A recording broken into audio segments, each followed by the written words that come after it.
Alerte au trade! Alerte au trade! Mon gars Trey a été transféré à Washington contre CJ McCollum et Corey Kispert. Mais ils sont fous! Je ne pourrais plus crier Ice Trey Young! Ou alors je le ferais, habillé dans un maillot moche de Washington. J'étais stylé en ATL, moi. I'm from ATL. I'm from ATL. Them a come in, everything plug in. Heart and my clothes, them so clean. See the gold and coffee.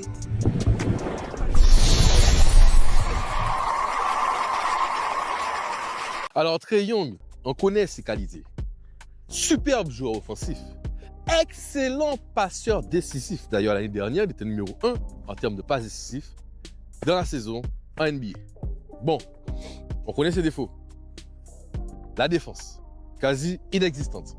Liée aussi à sa taille, 1m85, 74 kg. Je n'ai pas besoin de vous faire un dessin. De nos jours, c'est compliqué d'évoluer en NBA avec ces mensurations. Mais comme dans tout trade, on va se demander, est-ce qu'il y a un gagnant, un perdant? Et si c'est le cas, qui est gagnant? Washington ou Atlanta? Corey Kispert et CJ McCollum contre Trae Young, c'est faible. C'est faible! Ouais. C'est la première chose que je me suis dit. Même pas un tour de draft. Un tour de draft. Ni premier, ni deuxième. Rien. Deux joueurs.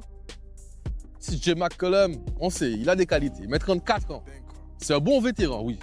Il fait du bon travail à Washington. Je trouvais que voilà, Washington a commencé à prendre un bon élan.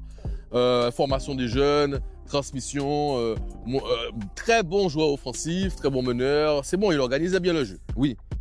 Corey Kispert, bon joueur à 3 points. Il sera utile à Atlanta, c'est vrai.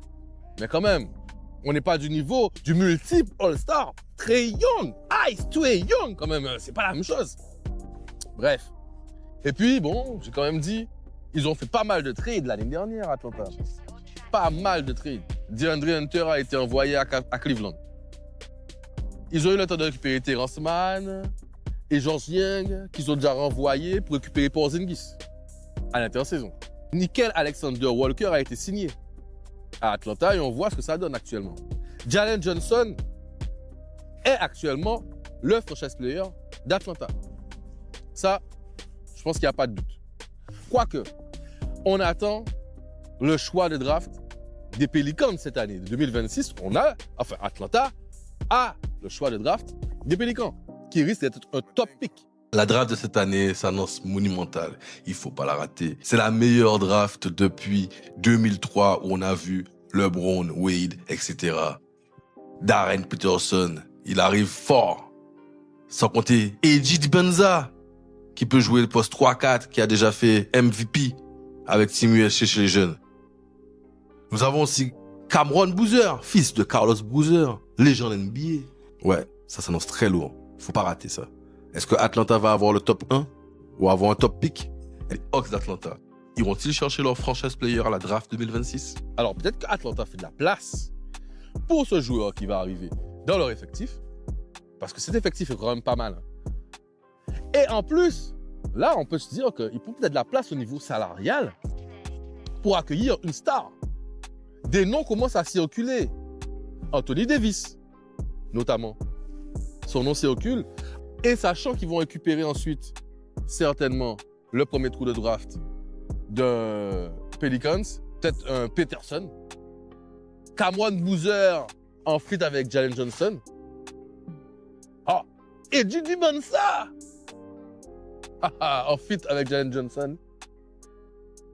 Et Anthony Davis, peut-être. Waouh. Atlanta fait un taf, là, en fait. Le projet Trae Young, on a compris, c'est mort. D'ailleurs, c'est fini. Ça a été transféré. Là, le projet, c'est Jalen Johnson. Et encore, on verra.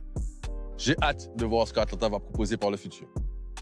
Voyons maintenant, dans ce trade, Washington. Washington, on a vu, ça se passe quand même pas mal ces derniers temps. Ils enchaînent les victoires. J'ai du mal à dire ça. Tant l'équipe de Washington et le projet étaient désorganisés et incompréhensibles depuis un moment. On voit la progression nette et claire d'Alexandre Sarr big up. Franchement, il fait du bon taf, il fait un bon job, il fait une superbe deuxième saison. On kiffe. Ce numéro 2 de draft d'année dernière, draft qui n'était pas superbe, il s'en sort très bien. Trey Johnson, très bon ajout de la draft cette année. Nous avons Bilal Koulibaly, très gros défenseur. Nous avons aussi Bob Carrington, qui est en train de s'améliorer aux 3 points. Maintenant qu'il a un peu fait une frange, il a coupé sa frange devant, il attache de temps en temps ses cheveux. Il voit un peu plus clair, un peu comme Maxi depuis qu'il a arrêté de faire ses nattes qui tombaient devant les cheveux. Il voit mieux, il peut shooter. Mon petit Bob Carrington, essaie de faire une coiffure qui te permette de jouer au basket. Ce serait une bonne idée, je pense. Bref. Moi aussi, j'ai des cheveux. Hein. Quand je joue au basket, j'ai une casquette, mais sur le terrain, je ne peux pas avoir de casquette. J'aurais attaché mes cheveux. Un peu à la Jamorant, un bail comme ça. Ou alors, tu fais un dégradé devant. C'est très à la mode. Je ne sais pas comment on appelle ça. Un upper, un topper, je sais pas. Tu fais le carré d'une manière, quoi, tu vois. Ouais. Bref, c'était un passage pour mon gars Bob. Keyshawn George. Oh, au début de cette saison, il nous a éblouis. Hein. Ce petit jeune est en train de percer. Actuellement blessé, on attend son retour avec impatience. Ouais. Donc, Washington, qu'est-ce qu'il récupère? Un superbe joueur offensif.